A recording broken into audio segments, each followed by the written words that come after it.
Hello, Arbitrarians. Welcome back to the Arbitrarium. This is going to be another a la carte episode. We're just going to kind of dive into something. We haven't really prepared too much for it, which is pretty common for the Arbitrarium. For the a la cartes, anyway. Yeah, for the a la cartes. So today we're going to talk about what I'm going to call religious trauma, which is sort of the idea of how parents relate the idea of faith in God to their children, right? And maybe some good ways to do that, but certainly we're going to talk about some of the wrong ways to do that.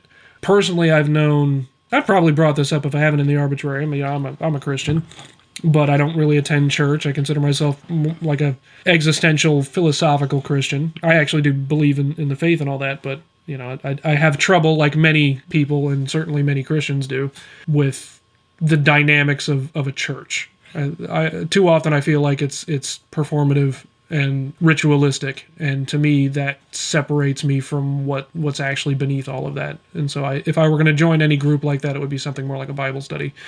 But anyway, I've known a lot of people growing up, especially in the churches that I attended, who, in fact, I think all of the friends that I had in church when I was growing up, at least through the high school years, in those youth groups, they are all atheists now.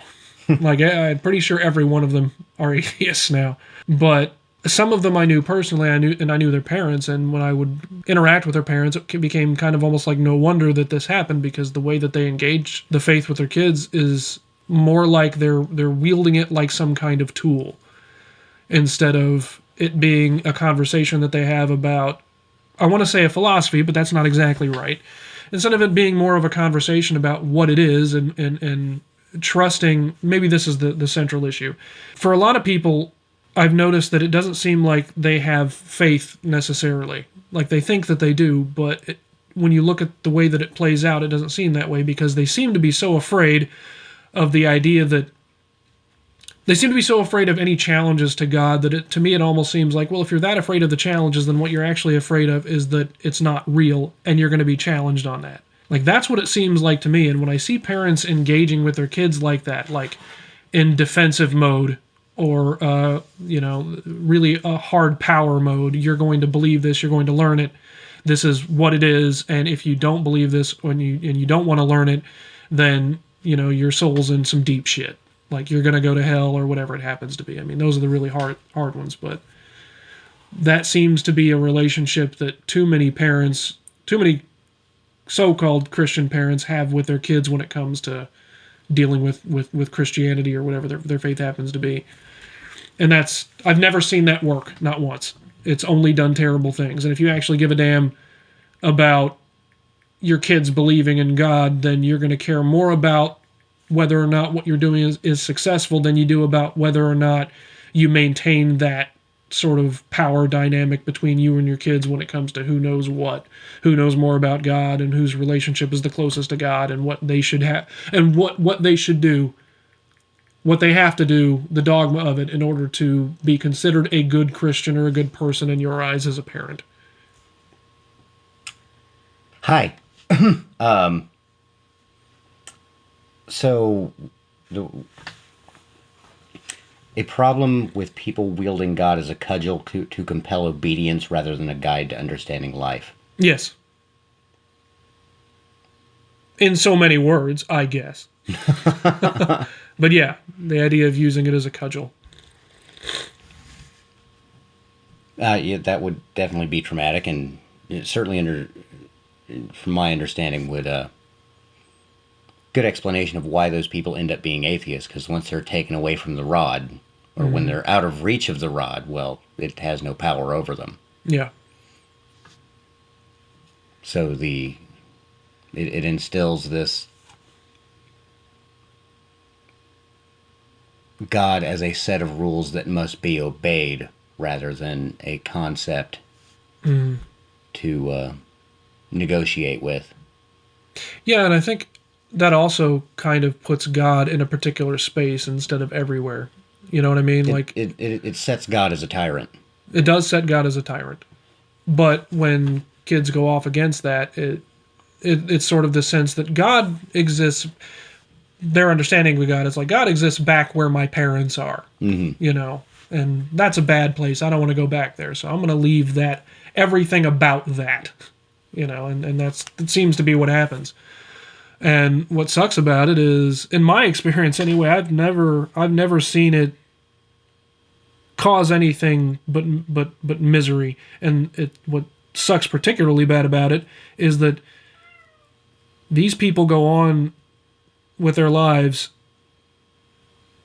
with an abject refusal to even look back at it at all. And they become miserable, and I've never seen any of them recover from it. Ever. Because it seems to me, and we've talked about this before, I do believe in that God-shaped hole at the very least.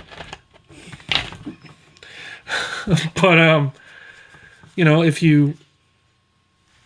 you sort of bore that hole out and you make it so that the person is afraid to fill it with anything, with God again, they're going to fill it with whatever else they decide to fill it with.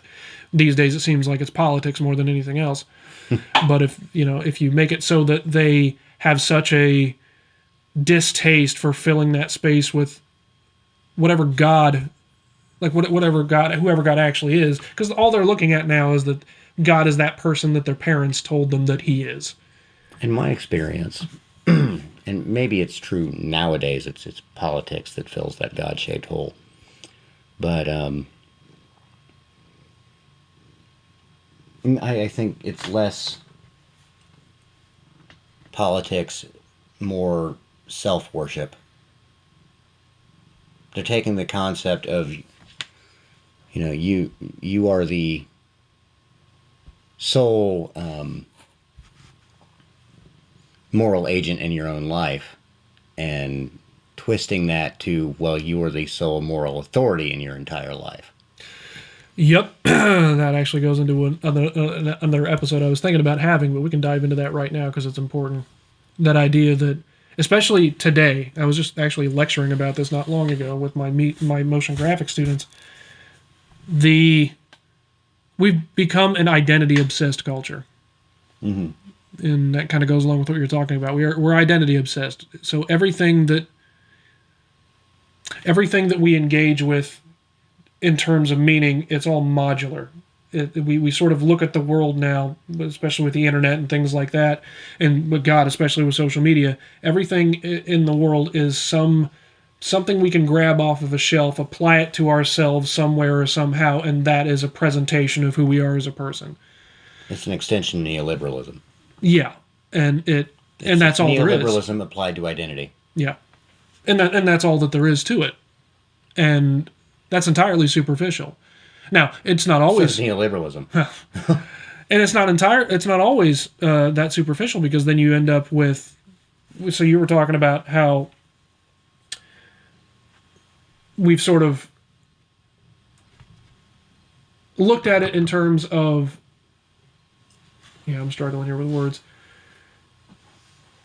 This sort of self-obsession.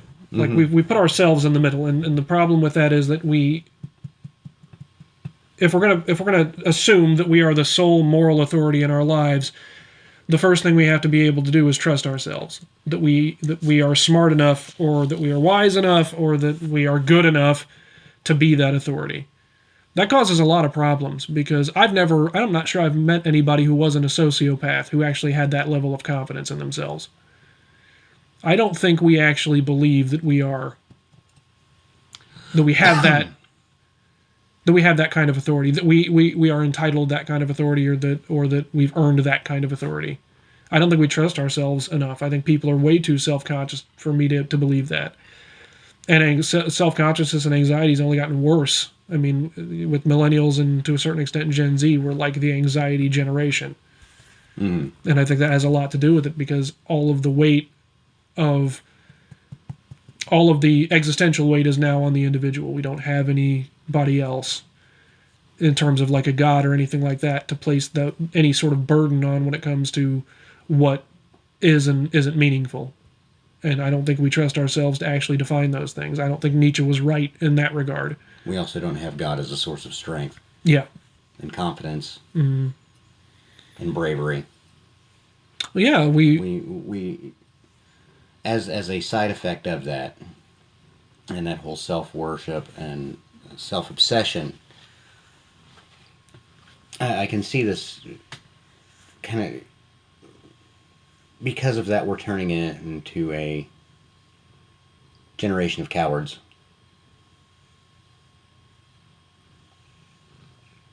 If you're going to judge someone by their actions rather than their words, we're a generation of cowards. Mm-hmm. You can see this with the hashtag activism. Mm-hmm. Well, I said, I'm like in favor of Ukraine. All right, well, why haven't you gone over and picked up a rifle? I knew somebody that actually did. Well, good for them. Yeah. One of the guys that Matt knows in our little admin chat for the Tasteful Nude thing, he actually did. He literally went to the Ukraine and fought with them. Is he still there? No, he's come back since then, but he was there and he was actually helping. But yeah, that's just an example, the Ukraine thing. Right. But what it reminds me of is, I think this is probably the type of situation you're talking about. I remember when the Black Lives Matter protests and riots were going on. There was somebody. Summer of Love, you mean? Yeah, you do that every time. Yeah, when that was going on. Not my words. That's Nancy Pelosi.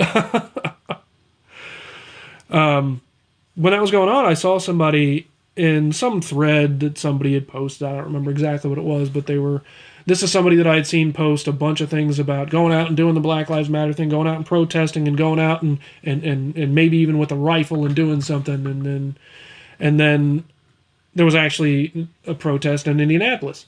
I think it was Indianapolis. Indianapolis or Cincinnati. It was one of the two. I can't remember which town he was in, but the important point is... Our rioters were pretty well behaved. Yeah.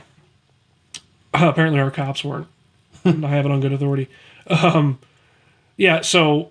But when the action actually came to his town, some of his friends had gone out to protest, and then I saw an exchange on social media with that guy, and they were like, "Hey, did you come out to the thing?" And he was like, "No, my social anxiety is way too high. I was there with you in spirit, man." I was like, "Oh, you son of a bitch, you fucked it. You did, yeah." Like, you are the thing. You're the poster child for this type of problem, right? Yeah, you're. Hashtag activism. That's all it is. Mm-hmm. And I think it's another. The cowardice is another side effect of that modular identity. Mm-hmm. Because you can just mix and match, and then, well, I don't like that part, so I'm just going to put that back on the shelf and grab something else to fill it. Mm-hmm.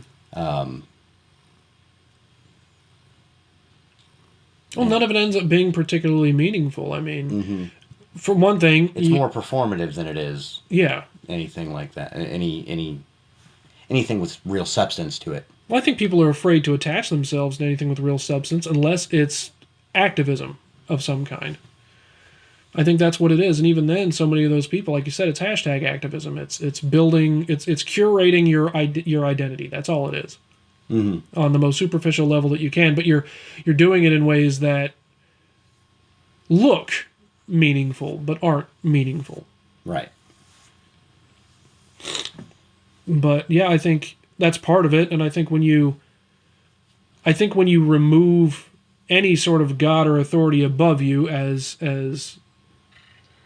the source of meaning or the authority, any sort of moral authority, then you're left with you.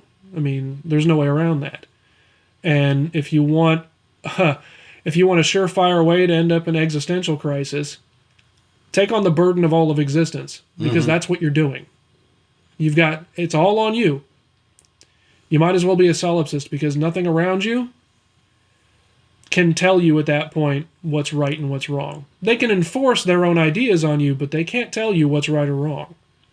Or you can choose to be an actual fascist and, oh, well, they've told me it's right or wrong, it must be. Mm-hmm. Yeah, I mean, that's the idea of filling that God-shaped hole with, well, in that case, the state. Yeah, that is what actual fascism is. Mm-hmm. And I hate that fascism is the word fascist is being thrown around as if it's just the insult du jour. Mm-hmm. No, that has an actual meaning.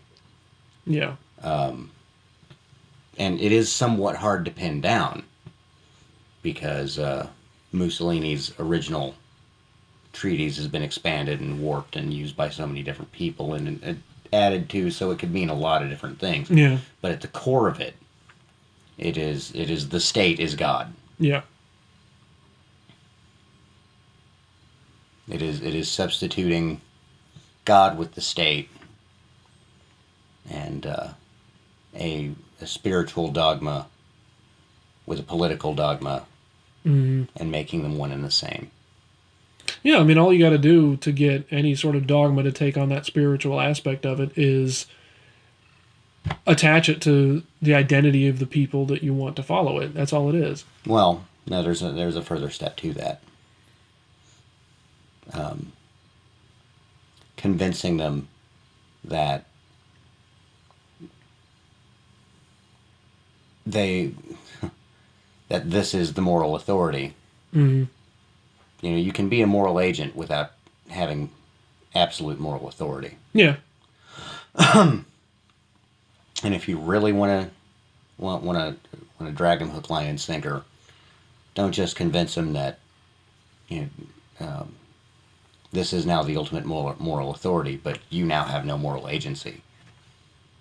Yeah. And if you can convince people that they have no moral agency, then it's, well, I was just following orders. Yeah. The banality of evil. Yes. Yeah. So as far as the religious trauma aspect of it, I was thinking about my dad. Mm-hmm. I don't know firsthand, or really even secondhand. They didn't really talk about it except for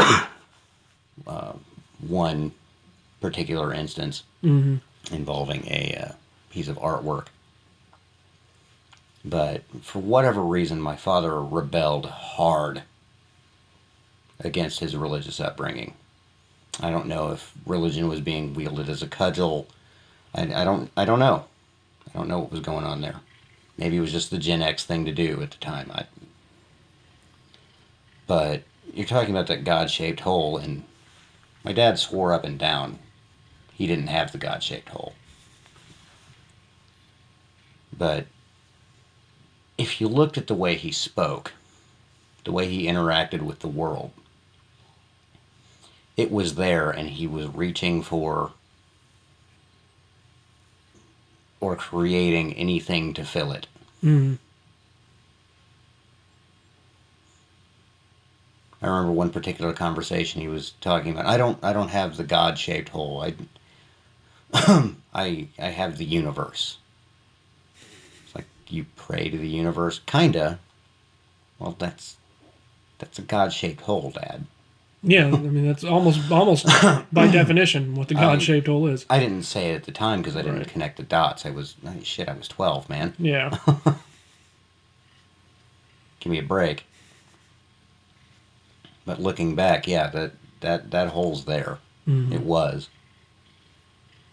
Well, I know, for me, the idea of having a kid, I would be terrified, personally, I would be terrified by any possibility that I would have a hand in them losing that sort of faith. Now, that's not the same thing as trying to cudgel them with my own faith, but it's about, to me, if you're going to be a successful parent when it comes to like trying to teach your kids Christianity or whatever, you have to be able to let go. Mm-hmm. You've got to be able to take on that role as a teacher, but not, not a tyrant. Not a tyrant, where it's like, look, this is what it is, and you're going to get to an age where, I mean, you're going to have your own agency, and you're going to have to puzzle this stuff out yourself too. Your job as a parent is to introduce them to those things, and hope that they follow it, and hope that you're able. Not the answers. Exactly. Hope that you've built that trust, and not. I don't mean a trust between you and them.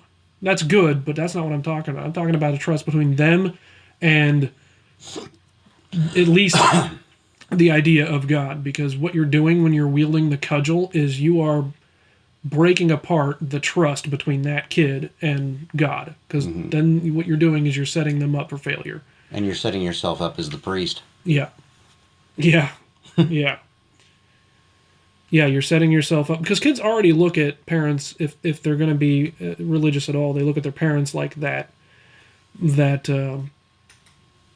sort of halfway point between them and God, right? I mean, that's their communication point. And if you screw that job up badly enough because you're self-conscious and you're so afraid that they're going to like stray away from the faith that you feel like you gotta hammer it in even harder. It's like, that's not going to work. It's never worked. It doesn't work. Then you're going to be left in a position where you're going to be too old before you realize what you've done. Your kid's going to be an atheist more than likely, or maybe they found some other modular spirituality that they've taken up. And you're going to be left there realizing, like, poring over all the mistakes that you made about how hard you were and how you were the one that broke that relationship that they could have had with God down. And that was you. You told them about your God. You didn't tell them about God. Mm-hmm. And now those are two very, very different things, because in order to be able to teach anybody about God, at least as far as I can tell, you can't be a part of that. Like, you've got to be able to separate yourself from that. Your job is to show them that there is a communication line open, not to be the operator. Right. And I think that's significant, because what that type of relationship shows that you actually do have faith and trust in God yourself, because it's like, if it's going to happen, it's going to happen. As long as I don't stand in the way and I just introduce these concepts and I nurture it as much as I can, it's beyond my control after that. Shows them the word, not be the word. Yeah. Sorry, I'm sounding like a fortune cookie. You're okay. Well, I've been thinking about this a lot lately because I've got relatively close friends that are dealing with this kind of stuff, and it's such a fucking tragedy to watch them struggle as hard as they are in ways that drive people to suicide, you know? Mm-hmm. Because that's what happens when you lose your connection to meaning, and when you feel like whoever God is, he can't be something good. Look at what he's done to your life.